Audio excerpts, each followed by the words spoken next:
ఇక్కడ డిపార్ట్మెంట్ ప్రక్షాళన చేయాలి. Restructuring of the excise department, single line of control తీసుకొచ్చి ఎఫిషియెంట్ ఫంక్షనింగ్ కోసం ఏమేం చేయాల్సిన అవసరం ఉంది.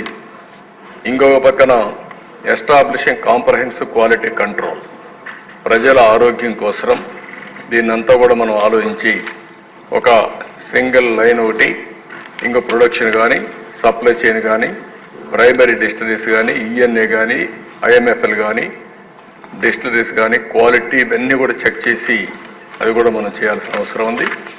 ట్రాన్స్పరెంట్ ప్రొక్యూర్మెంట్ పాలసీ, ఇది కూడా డిమాండ్ డ్రివన్ కింద ఎట్లా చేయాలనేది ప్రొక్యూర్మెంట్ పాలసీ ఇష్టానుసారంగా అలాట్ చేయడం కాకుండా పద్ధతి ప్రకారం చేయాలి.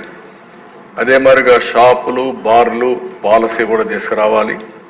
రీఎగ్జామినింగ్ లిక్కర్ ప్రైసింగ్ పాలసీ కూడా ఏ వెరైటీ ఎట్టుండాలి, మళ్ళీ పేదవాళ్ళకి అందుబాటులో ఎట్టుండాలి, అవన్నీ కూడా తీసుకురావాల్సిన బాధ్యత ఉంది.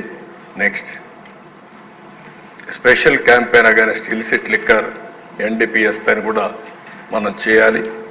ట్రాకింగ్, ట్రేసింగ్ ఎట్లా చేయాలనో ప్రాపర్గా చేసే పరిస్థితి రావాలి. డిజిటల్ పేమెంట్స్ కూడా ఇంట్రొడ్యూస్ చేయడం, నాన్ కన్వర్టబుల్ డిబెంచర్స్ని రివ్యూ చేయడం, ఎట్లా దాన్ని మనం చేయగలుగుతాం అనేది కూడా ఆలోచించాల్సిన అవసరం ఉంది. డి అడిక్షన్ రీహాబిలిటేషన్ సెంటర్స్ కూడా పెట్టాలి.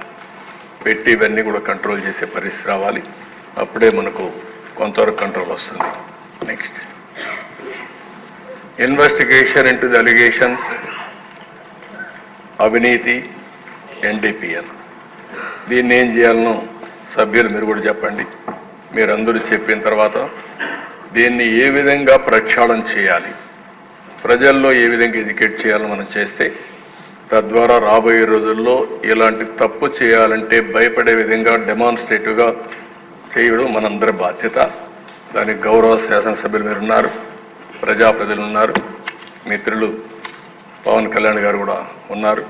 అందరం కలిసి సమిష్టిగా ఆలోచించి దీన్ని టోటల్గా ప్రక్షాళన చేయాల్సిన అవసరం ఉంది.